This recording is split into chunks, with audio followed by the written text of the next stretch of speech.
मंडळी, लग्नानंतर होईलच प्रेम या मालिकेचा आजचा म्हणजेच 8 ऑगस्टचा एपिसोड रिव्ह्यू तुम्ही ऐकत आहात. काल तुम्ही बघितलं मंडळी की या नंदिनीने सगळी विचारपूस केली, चौकशी केली. त्या आर्याने टॅटू काढला त्याबद्दलची. आता तिने त्या टॅटू पार्लरमध्ये कॉल लावलाय. नंदिनी विचारते, hello, rock on tattoo parlour ना? हा, मी नंदिनी बोलते. माझी बहीण आर्या तुमच्याकडे काल टॅटू काढायला आली होती ना? त्यावर तो माणूस म्हणतो, आर्या कोण? त्यावर नंदिनी म्हणते, आर्या सावंत प्रेग्नंट आहेत ना? त्यावर तो मुलगा म्हणतो, हो हो हो, मीच काढला त्यांचा टॅटू, आई नावाचा टॅटू काढला त्याने. त्यावर आता नंदिनी म्हणते, सुंदर काढला तर तुम्ही टॅटू? तो माणूस म्हणतो, हो, तुम्हाला टॅटू काढायचं असेल तर या, हं, छान ऑफर्स आहेत आमच्याकडे. नंदिनी म्हणते, हो नक्की नक्की, मला एवढं सांगाल का माझी बहीण काल किती वाजता आली होती तुमच्याकडे? लगेच तो माणूस म्हणतो, तिकडनं का? त्यावर नंदिनी विचार करते, हा माणूस लगेच सांगणार नाही, संशय घेईल आणि आणखीन 4 प्रश्न विचारेल, काहीतरी त्याला स्टोरी सांगावी लागेल असा विचार करते नंदिनी. आणि त्याला म्हणते, अहो त्याचं काय आहे ना, रॉकी दादा, आर्याचे मिस्टर जरा संशयित आहेत, त्यांना तासाचा हिशोब लागतो, त्यामुळे न त्यांना सांगावं लागेल हे सगळं. ती न विचारता आली होती तुमच्याकडे टॅटू काढायला. मी आर्याची मोठी बहीण आहे आणि मला तिच्या मिस्टरांना समजावं लागेल, प्लीज प्लीज सांगाल का? मग आता तो टॅटूवाला वेळ वगैरे चेक करतो आणि नंदिनीला सांगतो. टॅटूवाला म्हणतो, हो 3 वाजता आल्या होत्या त्या काल आणि त्यांनी आई टॅटू काढा असं सांगितलं होतं आम्हाला, डिझाईन्स वगैरे पण दाखवल्या मी त्यांना आणि मग ठरलं. त्यावर नंदिनी म्हणते, धन्यवाद, थँक्यू असं म्हणून तिने फोन ठेवला आणि लगेच जीवाला कॉल लावलाय तिने ही माहिती द्यायला. नंदिनी म्हणते, हॅलो जीवा. जीवा म्हणतो, अरे हॅलो चकाचक बाई, तुझाच विचार करत होतो. त्यावर नंदिनी म्हणते, ऐका ना प्लीज, तुम्ही टॅटू पार्लरमध्ये किती वाजता गेला होतात काल? जीवा म्हणतो, हे काय मध्येच विचारतेस तू? नंदिनी म्हणते, सांगा ना प्लीज. जीवा म्हणतो, अगं मी तुला 12:15ला सोडलं आणि लगेच तिथून टॅटू पार्लरला गेलो, जवळच होतं ते पार्लर. नंदिनी म्हणते, 1 वाजेच्या आसपास गेलात का तुम्ही टॅटू पार्लरला? आणि बाबा टॅटू काढायचं हे आधी ठरलं का तिथे गेल्यावर ठरलं? जीवा म्हणतो, अगं तिथे गेल्यावर ठरलं, इन्स्टंट सुचलं मला. नंदिनी म्हणते, किती वाजता ठरलं तुमचं हे? जीवा म्हणतो, तू CID आहे का? काय चाललंय तुझं? नंदिनी म्हणते, प्लीज प्लीज प्लीज सांगा, मी तुम्हाला सगळं एक्सप्लेन करते नंतर, सांगा प्लीज, किती वाजता सुचलं तुम्हाला? जीवा म्हणतो, अगं मी असं मिनिटाचं कसं हिशोब देऊ तुला? अगं 1:30ला वगैरे सुचलं. बरं आता सांगणार आहेस का तू काय करतेस? नंदिनी म्हणते, मी घरी भेटते तुम्हाला, चला चला बाय. आता तिने फोन ठेवलाय. जीवा विचार करतो, अरे काय चाललंय हिचं? तर मंडळी, आता नंदिनीने सगळ्या मिनिटाचा हिशोब लावलाय. नंदिनी आता विचार करते, आता मला सगळं समजलंय. या आर्याने 3 वाजता टॅटू काढला, म्हणजे साधारण यांचं 12:30-1ला ठरलं आणि जीवाने 1:30ला टॅटू काढला. जीवा टॅटू काढायला बसल्यानंतर हिने दुसऱ्या टॅटू पार्लरला म्हणजे रॉक ऑन टॅटू पार्लरला फोन केला तर. आणि मग इथे आपल्याला सगळं सिक्वली दाखवलंय बरं का मंडळी, कसं कसं केलं आर्याने हे सगळं मॅनेज. नंदिनी हे सगळं हिशोबशी लावते, म्हणजे कसं काय केलं असेल, हिने काय काय केलं असेल आणि ते आपल्याला स्क्रीनवर दाखवलं. आर्याने आता त्या रॉक ऑन पार्लरला फोन केला आणि सांगितलं की मला आई हा टेम्पररी टॅटू काढून द्या. मग आता तिकडनं तो रॉक ऑनवाला म्हणतो, हो हो मॅडम, डिझाईन्स पाठवतो तुम्हाला. आर्याला त्याने सोशल मीडिया म्हणजे प्लॅटफॉर्मवरच डिझाईन पाठवल्या आणि आर्याने एक डिझाईन सिलेक्ट केली आणि ती डिसाईड केली. नंदिनी म्हणते, आता कळलं मला, बरोबर 3 वाजता आर्या रॉक ऑन पार्लरला टॅटू काढायला गेली आहे, म्हणजे तिने प्लॅन करून आई हा टॅटू काढलाय. आलं माझ्या सगळं लक्षात. आर्या, तुला काय वाटलं मला काही कळत नाही? अगं तू माझी जागा घ्यायला बघतेस, माझ्या बाळाची आई व्हायला बघतेस. आता तुला बरोबर सरळ करेल मी. नंदिनी आहे मी, नंदिनी जीवा देशमुख. नंदिनी बोलून नाही, करून दाखवते. अरे यार प्रेक्षकांनो, आजचा एपिसोड ओके बरं का, पटापट सांगते ऐका तर काय झालं. इकडे मानिनी आली बरं का या जीवाच्या रूममध्ये आणि नंदिनीच्या रूममध्ये कोणीच नसतं तिथे. तिला आठवतं ते खोटं पोट वगैरे लावतो म्हणे जीवा. आता तिला त्या खोट्या पोटाची क्युरिसिटी असते बरं का मानिनीला. काय आहे ना, आता यांच्या पिढीने हे काही तमाशे पाहिलेले नाहीयेत. आता ती मानिनी इकडे तिकडे बघायला लागते बरं का, ते खोटं पोट कुठे दिसतं का. बऱ्याच ठिकाणी ती शोधाशोध करते पण तिला काही सापडत नाही. मग तिला सहज वाटतं की कपाटात चेक करावं. अरे यार, शेवटी आई आहे ती प्रेक्षकांनो, तिचा अधिकारच आहे सगळीकडे चेक करायचा. आता ही मानिनी कपाटात एक फाईल बघते, सहज बघते ती, लीगल डॉक्युमेंट्स असं त्यावर लिहिलेलं असतं. आता ती फाईल बघणार तेवढ्यात जीवा पोहोचतो बेडरूममध्ये आणि तो घाबरतो. त्याच्या लक्षात येतं की सरोगसीची लीगल डॉक्युमेंटची फाईल आहे. ते बघता क्षणीच तो मोठ्याने ओरडतो, आई, आणि ती मानिनी दचकते ना जोरात. आता इथून पुढे यांचा सीन कंटिन्यू केलाय. आता मध्येच त्यांनी पार्थ आणि काव्याचा सीन दाखवलाय बरं का. आज काव्याने खूप सेन्सिबल पद्धतीने पार्थला समजवलंय बरं का मंडळी. हा सीन चांगला वाटला. बघा तर आता काय होतं. काव्या म्हणते, अरे वा देशमुख लवकर आलात आज. नाही, पार्थ म्हणतो, काय हो तुम्ही क्लासवरनं लवकर आलात तर मी विचारतो का तुम्हाला कसं काय लवकर आलात, काय झालं. काव्या म्हणते, अरे बाबा बरं सॉरी, सहज विचारलं. तुम्हाला माहितीये देशमुख, म्हणजे आपल्याला ना असं रुसणारं बाळ नकोय बरं का. नाही का का असं विचारा बरं. पार्थ म्हणतो, का का बरं. काव्या म्हणते, काय ना बाळाचे बाबा नेहमी रुसत असतात ना, त्यांच्या नाकावर असा परमनंट राग बसलेला आहे ना बाबा, परमनंट मार्कर सारखा. तेवढ्यात आता पार्थने काही पुस्तकं आणल्यात बरं का काव्यासाठी. काव्या ती पुस्तकं बघते आणि सरप्राईज होते आणि म्हणते, अरे वा, तुम्हाला ही पुस्तकं कुठून मिळालीत. पार्थ म्हणतो, तुमची पुस्तकं आहेत ना. पुस्तकाचा जरा गोंधळ दाखवला बरं का. आता काव्या म्हणते, हे काय आहे सगळं देशमुख, ही काय पुस्तकं आहेत.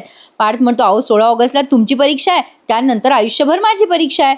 काव्या म्हणते, म्हणजे काय चाललंय, बघू बघू बरं काय काय पुस्तकं आणलेत तुम्ही. आता पार्थने बाबा कसा व्हायचा चांगला या बाबतीत काही पुस्तकं आणलेत बरं का. इंग्लिशमधनं पुस्तकं आहेत. Dad loading is wait, mission बाबा पप्पा, असं काही काय बरेच पुस्तकं आहेत आणि इंग्लिशमधने आपल्या डोक्याच्या वर आहे बरं का. काव्या ती पुस्तकं बघते आणि म्हणते, बाप रे बाप, हे काय आहे सगळं देशमुख, ही भन्नाट नावाची पुस्तकं तुम्हाला कुठून मिळाली आहेत. पार्थ म्हणतो, काय तुम्ही हसता मला काव्या, अहो काय आईला वाटते ती काळजी आणि आम्हाला वाटते ती काय एन्झायटी का.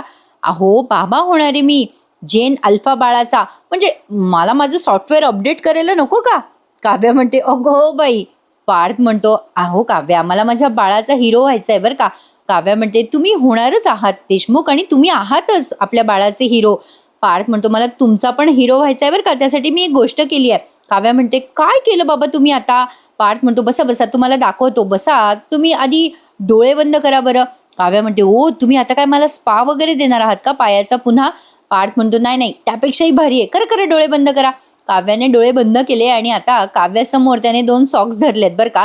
काव्या आता डोळे उघडते आणि बघते तर काय, अरे किती सुंदर आहेत. नाही म्हणजे खूपच क्यूट आहे तो देशमुख. ते सॉक्स पाहिल्यावर ते सॉक्स काव्याला खूप आवडतात. काव्या ते बघते आणि म्हणते, याच रंगाची लोकर मला आईने दिली होती विणायला. पार्थ म्हणतो, ती लोकर मी घेऊन गेलो होतो ऑफिसमध्ये. काव्या म्हणते, डोंट टेल मी देशमुख, हे तुम्ही विणलंय. पार्थ म्हणतो, हो अहो काव्या, मीच विणलंय, बेसिक विणलंय पण छान विणलंय ना, ऑफिसमध्ये बसल्या बसल्या. कसं वाटलं तुम्हाला. पण आता काव्याला हे अजिबात पटलेलं नाही आणि साहजिक आहे प्रेक्षकांनो, पार्थ जरा अति करतोय आता हे काव्याला कळलं. आणि हे सांगणारी सेन्सिबल बायको पण आयुष्यात असायला हवी बरं का. नवऱ्याचं काय चुकतंय आणि काय नाही, आणि तेही नवऱ्याने प्रेमाने एक्सेप्ट पण केलं पाहिजे. हे खूप छान दाखवलं बरं का त्यांनी. इकडे मानिनी ओरडते बरं का आता जीवावर. या दोघांचं सीन दाखवलाय. मानिनी म्हणते, अरे केवढ्याने ओरडला तू, काय आहे याच्यामध्ये एवढं. जीवा म्हणतो, अगं आई, माझ्या कंपनीचे लिगल डॉक्युमेंट्स होते, महत्वाचे कागद आहे. मानिनी म्हणते, असे महत्वाचे कागद कोणी कपड्यात ठेवतं का. जीवा म्हणतो, अरे सॉरी, नंदिनीने ठेवले असतील. अगं पण तू काय शोधत होतेस कपाटात. नाही म्हणजे ते जाच करणाऱ्या सासवा असतात ना, सून घरात नाही तर असं काहीतरी शोधाशोध करायची आणि काहीतरी त्रास द्यायचा सुनेला, तसं काहीतरी करत होतीस का आई तू. मग मानिनी म्हणते, गपरे गाढवा, अरे मी असं काही करत नव्हते, मी ते तुमचं खोटं पोट शोधत होते. आता तो जीवा घाबरतो ना, तो म्हणतो, काय खोटं पोट. मानिनी म्हणते, अरे इतकं काय सिरियस होतोय, ते खोटं पोट तू आणलं ना, ते बघायचं होतं मला, कुठे कुठे ते पोट. जीवा म्हणतो, तुला कोणी सांगितलं त्या खोट्या पोटाबद्दल.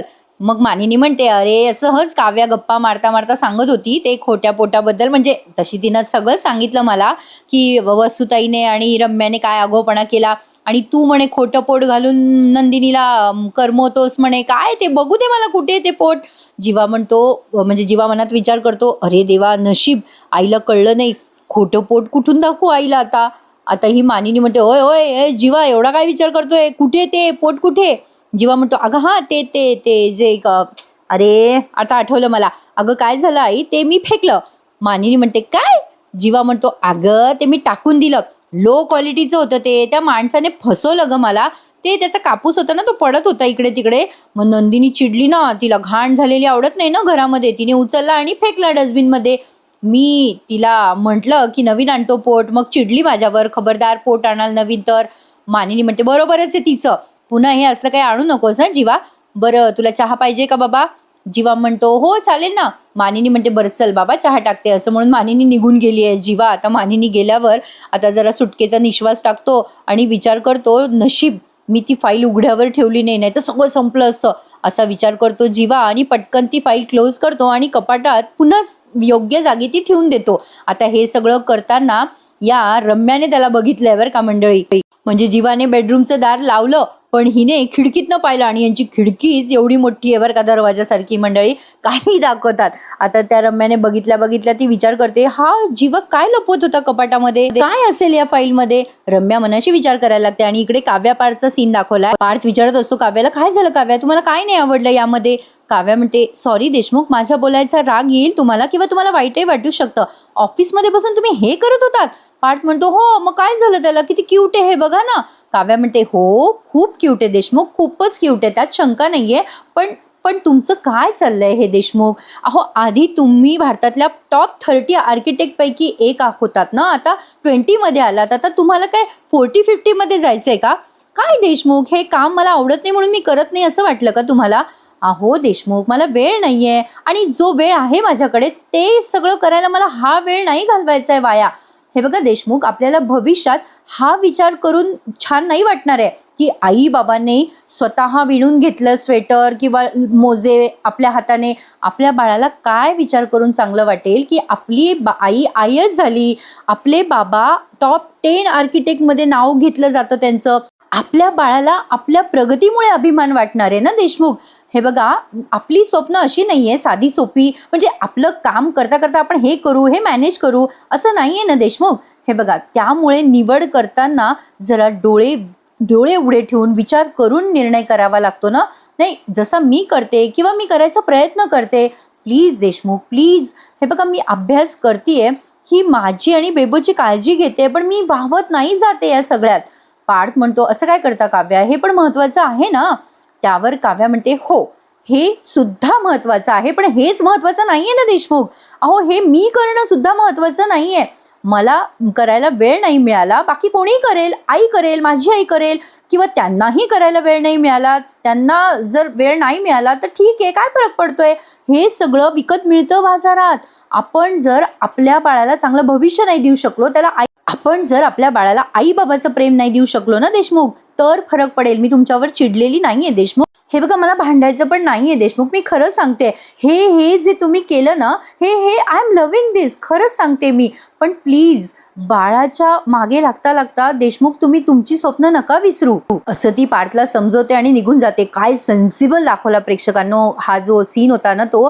काव्याचं म्हणणं 100% खरं आहे बरं का. आजकाल ह्या गोष्टी विकत मिळतात आणि अनप्रोडक्टिव्ह गोष्टींवर वेळ घालवण्यापेक्षा काहीतरी वेगळ्या गोष्टी कराव्यात, हे तिचं म्हणणं बरोबर आहे. आणि ऑफकोर्स पुढे ना लेकरं काही विचारत नाही प्रेक्षकांनो. आजकाल असं कलियुग आहे ना की फक्त पैशाला महत्त्व दिलं जातं. मी असं म्हणत नाही, भावना इमोशन्स महत्त्वाच्या असतात, त्या आपल्या संस्कारावर डिपेंड असतात. जसं घरातलं वातावरण असेल, जसा घरातले संस्कार असतील तसंच मूल वाढतं. तुम्ही जसे त्याला संस्कार द्याल तसं वाढतं. आणि जर बाय चान्स निघालंच वाईट तर ते आपलं नशीब, तो एक वेगळा भाग झाला चर्चेचा.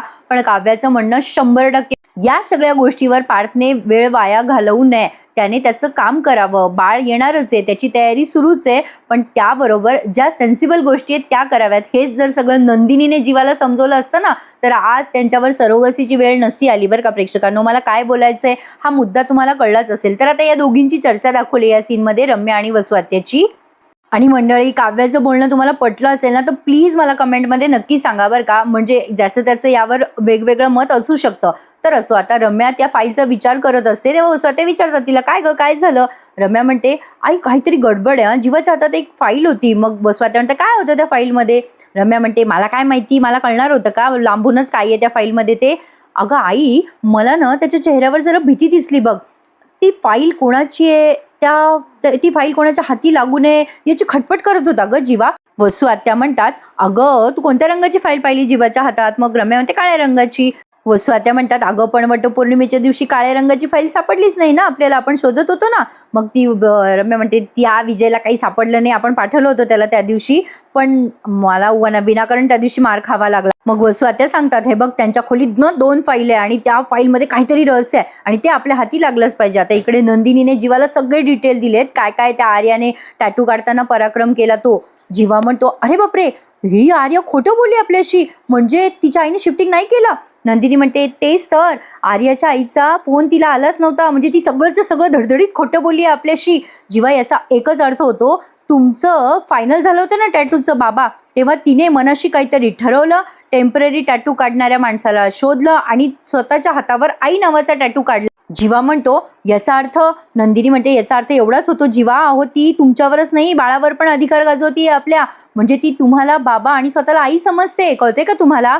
हे ऐकल्यावर जीवाला आलं टेन्शन आणि आजचा हा भाग इथेच संपला. आता मंडळी, हा एपिसोड पुढचा तुम्हाला डायरेक्ट सोमवारी बघायला मिळणार आहे. उद्या या मालिकेचा एपिसोड नसतो, त्यामुळे कुठल्याही फेक रिव्ह्यूवर विश्वास ठेवू नका. सोमवारी आपल्याला आता काव्याचं डोहाळ जेवण बघायला मिळणार आहे आणि नंदिनी अर्थातच आर्याला लीगल डॉक्युमेंटची धमकी देईलच. हे सगळं आपल्याला बघायला मिळणार आहे. डायरेक्ट त्यांनी सोमवारचा प्रोमो दाखवलाय. काव्याचं डोहाळ जेवण आहे, खूप खुश असतात. जीवा नंदिनीला सांगत असतो काव्याला बघून आता लवकर आपलं पण बाळ येणार आहे. नंदिनी म्हणते घराचं गोकुळ घडणार आहे आणि मग ही इकडे आर्या म्हणते आता तुमच्या घराचं महाभारत होणार आहे. आपल्यात करार झालेले हे डॉक्युमेंट्सच मी लंपास करणार आहे. नंदिनी आता काय करशील ग बाळाची आई, असं म्हणून ती हसत असते. येणाऱ्या भागांमध्ये बरेच ट्विस्ट रंगणार आहेत बरं का प्रेक्षकांनो, त्यामुळे बघत राहा. लग्नानंतर होईलच प्रेम. आणि हो, थोड्याच वेळात बाईचा आशीर्वाद या मालिकेचा रिव्ह्यू येईल मंडळी. आज काय झालं, लग्नानंतर आधी रेकॉर्ड झाला, त्यामुळे हात येऊन टाकला आजच्या दिवस. कसा वाटला मला आजचा हा एपिसोड कमेंटमध्ये नक्की सांगा आणि काव्याच्या सीनला लाईक करायला विसरू नका मंडळी. सोमवारी काव्याच्या डोहाळ जेवणाला या बरं का मंडळी सगळ्यांनी.